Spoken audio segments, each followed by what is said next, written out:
Is it time to John Birch the alt-right?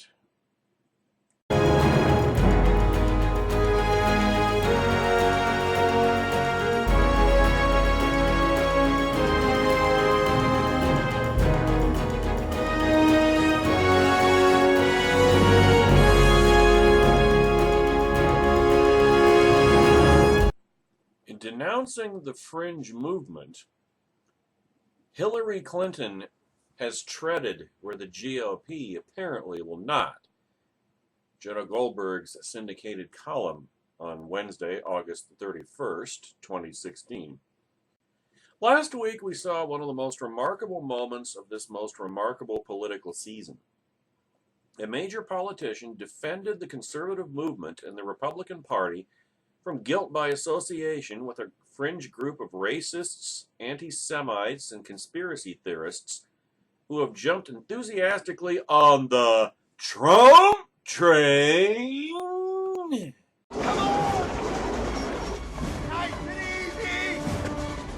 Don't look down! That's it! You're doing fine!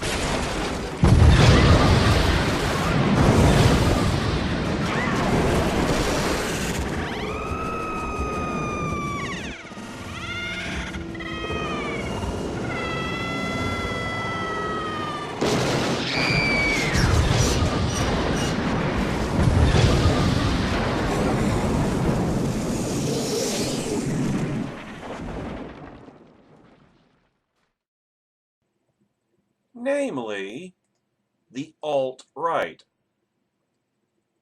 This is not conservatism as we have known it, the politician said. This is not republicanism as we have known it. Who was that politician? Who was that major party presidential candidate? Hillary Rodham Clinton. Not really all that astonishing given the fact that Donald Trump has irrevocably riven the GOP, and she's, in a very pragmatic sense, trolling for never Trump votes. She might get a few. She's not going to get any from me. Rest assured. Now, Mrs. Clinton is normally comfortable unjustly condemning conservatism and the GOP for the sins of bigotry and prejudice, not exonerating it, but don't worry, she'll be back to painting with that broad brush again. I mean, after all, she coined the phrase vast right-wing conspiracy back in the day. Her husband's administration tried unfairly to pin the Oklahoma City bombing on conservative critics, specifically radio hosts such as Rush Limbaugh. Less than a decade later, she revived the charge in her book Living History, tying the bombing to, quote, right-wing radio talk shows and websites, which intensified the atmosphere of hostility with their rhetoric of intolerance, anger, and anti-government paranoia, close quote. Just last year, Mrs. Clinton was comparing the entire GOP presidential field to terrorist groups for their views on abortion. Now, this history suggests that Mrs. Clinton's attempt to distinguish the party of Paul Ryan from the alt-right was not the product of high-minded statesmanship, but political calculation. The goal was to demonize Trump, which is kind of redundant given how much he demonizes himself. He just doesn't realize it. Or maybe he does, in his role as GOP nominee, so as to make moderate voters feel okay voting for a Democrat. Like that really requires much encouraging. And now we should hasten to emphasize here that Trump is not an alt-righter per se. He's more of a more upscale Archie Bunker. If you remember All in the Family from the 1970s.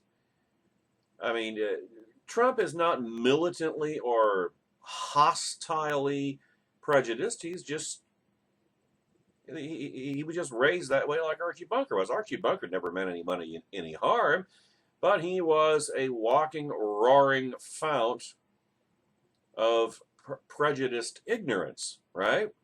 Same thing with Donald Trump. His political inexperience, his anti-establishment persona, well, he is the establishment, but I digress, and his ignorance of and hostility to many basic tenets of conservatism created a golden opportunity for the alt-righters to latch onto his candidacy. I haven't been calling it a hostile takeover for nothing, Trump supporters. Now, if I were a down-ballot Democrat, well, actually, maybe Jonah Goldberg would be chagrined. I wouldn't be. I would recognize what Mrs. Clinton is doing. I don't think they're chagrined at all. And if they were, they wouldn't say it publicly.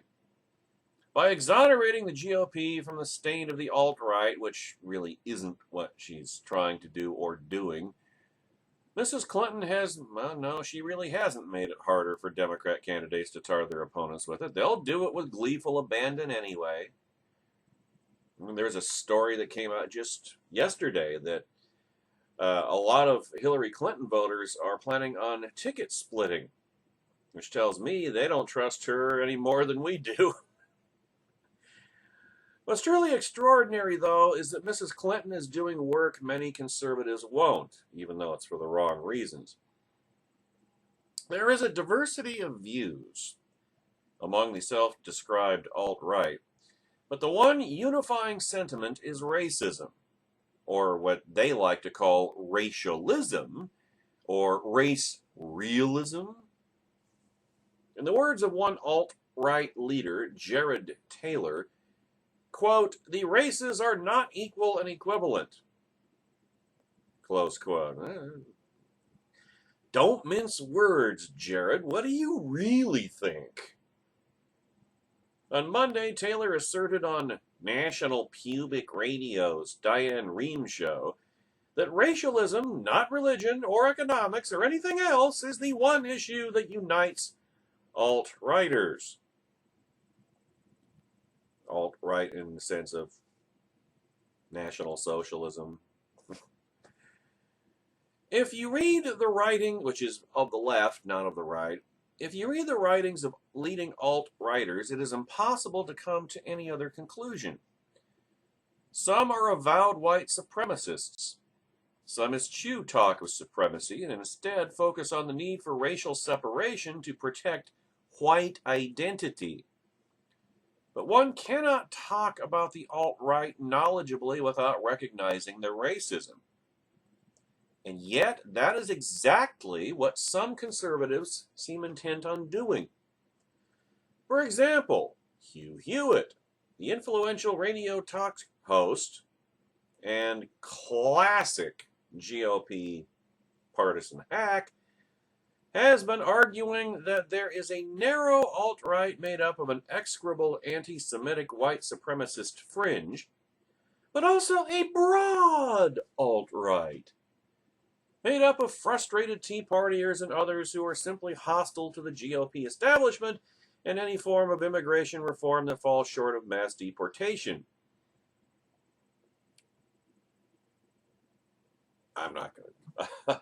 I won't elaborate. This isn't just wrong, it is madness. The alt-righters are a politically insignificant band. Why claim that a group dedicated to overthrowing conservatism for a white nationalist fantasy is in fact a member of the conservative coalition? Why muddy a distinction the alt-righters are eager to keep clear? In the 1960s, the fledgling conservative movement was faced with a similar dilemma. The John Birch Society, so beloved by my hiatused friend, Douglas V. Gibbs, was a paranoid outfit dedicated to the theory that the United States government was controlled by communists, not threatened by communists, not being infiltrated by communists, controlled by communists. Everybody was a communist, according to the John Birch Society. It said even Dwight Eisenhower was a red. To which the conservative political theorist Russell Kirk replied, "Ike's not a communist, he's a golfer." Which makes Barack Obama's fondness for the Lynx all the more ironic. William F. Buckley recognized that the Birchers were being used by the liberal media to anathematize the entire American right wing. At first, his magazine, National Review, tried to argue that the problem was just a narrow lunatic fringe of Birchers and not the rank and file. But very quickly, the editors recognized that the broader movement needed to be denounced and defenestrated. Buckley grasped something Hewitt and countless lesser Trumplicans do not. Some lines must not be blurred, but illuminated for all to see. Amazingly, Hillary Clinton, for her own completely unrelated and cynical reasons, is doing what actual conservatives, for whatever reason, will not. It makes you wonder why that is, doesn't it?